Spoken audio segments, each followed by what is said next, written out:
Welcome to அரிஸ்கோம் channel. வீட்டில் ஒரு bread இருக்காங்க. குழந்தைங்க ஸ்கூல் விட்டு வரப்போ ஈவினிங் ஸ்நாக்ஸ் செஞ்சு கொடுத்து பாருங்கள். குழந்தைங்க விரும்பி சாப்பிடுவாங்க.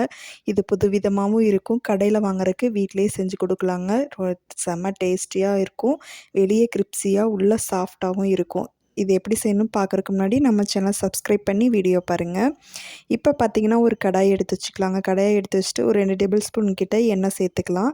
ஒரு 1/4 டீஸ்பூன் பார்த்தீங்கன்னா ஜீரகம், பெரிய வெங்காயம் ஒரு 3 பெரிய வெங்காயத்தை நல்லா ஸ்லைஸ் பண்ணி கட் பண்ணி எடுத்து வச்சுக்கோங்க. அது கூட 2 பச்சை மிளகா பொடியாக கட் பண்ணிக்கோங்க. ஸ்லைஸ் பண்ணி எந்த அளவுக்கு ஸ்லைஸாக கட் பண்ணுவீங்களோ அந்தளவுக்கு கட் பண்ணிவிட்டு இந்த மாதிரி கடாயில் நம்ம சேர்த்துடலாங்க. சேர்த்துட்டு பார்த்திங்கன்னா எந்த அளவுக்கு உங்களால் வதக்க முடியுமோ நல்லா வதக்கி விட்டுருங்க. இது கூட பார்த்திங்கன்னா தேவைக்கேற்ப உப்பு கொஞ்சம் சேர்த்துக்கலாங்க. உப்பு சேர்த்துட்டு மீடியம் சைஸில் வச்சுருங்க. ஒரு 5லேருந்து ஒரு 10 நிமிஷத்துக்குள்ளே நல்லா வதங்கி வரட்டும். ஃபஸ்ட்டு ஸ்டேஜே பார்த்திங்கன்னா வெங்காயத்தை நல்லா வறுத்து வச்சிடலாம். பாருங்கள், இந்தளவுக்கு வதங்கி வந்துருச்சு. இன்னும் கொஞ்சம் ஒரு 5 நிமிஷம் போல் இருக்கட்டும். இப்போ ஓரளவுக்கு நல்லாவே வதங்கி கலரே சேஞ்ச் ஆகிடுச்சு பாருங்கள். இப்போ இந்த ஸ்டேஜில் நம்ம காஷ்மீரி சில்லி தூள் போட்டுட்டு அது கூட ஒரு டேபிள் ஸ்பூன் பெப்பர் சேர்த்துக்கலாம். சேர்த்துட்டு நல்லா இந்த மாதிரி கலந்து விட்டுருங்க. கலந்து விட்டுட்டு நல்லா எண்ணெயிலே நல்லா வதக்கி விட்டுட்டு அடுப்பை ஆஃப் பண்ணிடலாங்க.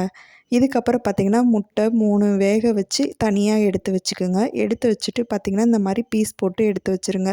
இப்போ இந்த மாதிரி 2 பீஸ் போட்டு தனியாக எடுத்து வச்சுக்கலாம். அது கூட பார்த்திங்கன்னா இப்போ நான் 2 பிரெட் எடுத்திருக்கேன். இந்த 2 பிரெட்டை பார்த்திங்கன்னா இந்த மாதிரி எடுத்து வச்சுட்டு இந்த மாதிரி ஷேப் பண்ணுறதுக்கு ஒரு ரவுண்ட் ஷேப்பில் ஒன்று எடுத்துக்கோங்க. உங்களுக்கு வேணுன்னா அந்த மாதிரி எடுத்துக்கலாம். இந்த மாதிரி எடுக்கிறப்ப பார்த்திங்கன்னா பார்க்குறக்கு அழகாக இருக்கும். எடுத்துகிட்டு இந்த ஓரங்களை மட்டும் தனியாக எடுத்து வச்சுக்கோங்க. இப்போ இந்த ரவுண்ட் ஷேப்பை பண்ணதை மட்டும் நம்ம எடுத்து இந்த பக்கம் வச்சுக்கலாம். எடுத்து வச்சுட்டு இந்த மாதிரி தாங்க இருக்கும். இப்போ 2யுமே ஒன்றா வச்சு அந்த சைடில் வச்சிடலாம். இதே மாதிரி இன்னும் 2 பிரெட்டையுமே நான் இந்த மாதிரி ஓரங்களை மட்டும் எடுத்து தனியாக விட்டுட்டு ரவுண்ட் ஷேப்புக்கு எடுத்து வச்சுட்டேன். எடுத்து வச்சுட்டு இந்த ஓரங்களை எடுத்து தனியாக வச்சுருக்க ஓரங்களை தனியாக ஒரு மிக்ஸி ஜாரில் சேர்த்தி வச்சுக்கோங்க. இப்போ பார்த்திங்கன்னா உடச்ச முட்டை 2 முட்டை சேர்த்திருக்கோம். ஒரு பாத்திரத்தை எடுத்து வச்சு முட்டை உடச்ச முட்டை 2 முட்டை சேர்த்திக்கிங்க. சேர்த்திட்டு நல்லா கலந்து விடுங்க. எந்த அளவுக்கு உங்களால் கலக்க முடியுமோ அந்த அளவுக்கு கலந்து விட்டுருங்க. இப்போ இந்த 2 முட்டையுமே எந்த அளவுக்கு கலந்து விடுமோ கலந்து விட்டுட்டு இது ஒரு ஓரமாக இருக்கட்டுங்க. நல்லா கலந்து விட்டுட்டு இப்படி எடுத்து வச்சுருங்க. இப்போ பாருங்கள், ஸ்லைஸ் பண்ணி வச்சுருக்கிறத பார்த்தாலே உங்களுக்கு தெரியும் எந்த அளவுக்கு ஓரங்களை எடுத்து விட்டுருக்கோன்னு. இப்போ ஓரளவுக்கு இது கலந்தாச்சுங்க. இப்போ தேவைக்கேற்ப எண்ணெய் சேர்த்து எண்ணெய் காஞ்சு வரட்டும். காஞ்சு வரதுக்குள்ளே பார்த்திங்கன்னா இப்போ மிக்ஸி ஜாரில் ஓரங்களை எடுத்து வச்சுருக்கோம் இல்லையா, அதை இந்த மாதிரி பொடி பண்ணி ஒரு தட்டில் எடுத்து வச்சுக்கலாம்.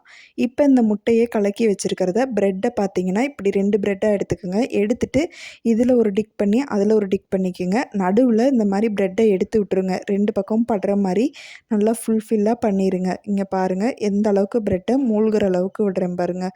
இந்த மாதிரி ஃபுல்லாக பண்ணிவிட்டு எடுத்துடலாம். எடுத்துட்டு அப்படியே பார்த்திங்கன்னா ப்ரெட்டை பொடி பண்ணி வச்சுருக்கோம் இல்லையா, தூள் பண்ணி வச்சுருக்கிறத அது கூட இந்த மாதிரி இப்படி ஒரு பெரட்டு அப்படியே ஒரு பெரட்டிக்குங்க. இந்த மாதிரி நல்லா ஃபுல்லாக டிக் பண்ணிக்கோங்க. எந்த அளவுக்கு படுதோ அந்தளவுக்கு கிரிப்ஸியாக இருக்கும். இப்போ எண்ணெய் காஞ்சிருச்சு. காஞ்சதில் நம்ம சேர்த்துக்கலாங்க. சேர்த்துட்டு அடுப்பை ரொம்ப லோ ஃப்ளேமில் வச்சுக்கோங்க. இந்த அளவுக்கு நம்ம எல்லாத்தையுமே பொரிச்சு எடுத்தாச்சு. இப்போ லாஸ்ட்டு ஃபைனல் டச்சப் பார்த்திங்கன்னா லைட்டாக இந்த மாதிரி கத்தியை வச்சு லைட்டாக இந்த மாதிரி சைடில் எடுத்து விடுங்க. நடு சென்டர்லேருந்து இந்த மாதிரி கட் பண்ணிக்கலாம். கட் பண்ணிவிட்டு பார்த்திங்கனாவே தெரியும் நம்ம முட்டையில் நல்லா டிக் பண்ணதில் பார்த்திங்கன்னா எந்த அளவுக்கு இதாகி வந்திருக்கு பாருங்கள். இப்போ நம்ம வதக்கி வச்ச வெங்காயத்தை சேர்த்துக்கலாம். அது கூட கட் பண்ணி வச்சுருக்க ஆஃப் முட்டையை இது கூட வச்சிடலாங்க. வச்சுட்டு அப்படியே மூடி வச்சிங்கன்னா சூப்பரான முட்டை பாக்கெட் ரெடி ஆயிடுச்சுங்க. குழந்தைங்களுக்கு ரொம்பவே பிடிக்கும். இந்த மாதிரி ரெசிப்பியை கண்டிப்பாக ட்ரை பண்ணி பாருங்கள். குழந்தைங்க விரும்பி சாப்பிடுவாங்க. பாருங்கள், முட்டையில் எவ்வளோ டிக் பண்ணது எப்படி இருக்குன்னு பாருங்கள். வெளியே கிரிப்ஸியாக இருக்கும், உள்ளே சாஃப்டாக இருக்குங்க. அவ்வளோதான், சூப்பராகவே ரெடியாகி வந்துருச்சு. இப்போ பார்த்தாலே உங்களுக்கு தெரியும். அடுத்தது மாதிரி இதே மாதிரி வச்சு காட்டுறேன் பாருங்கள்.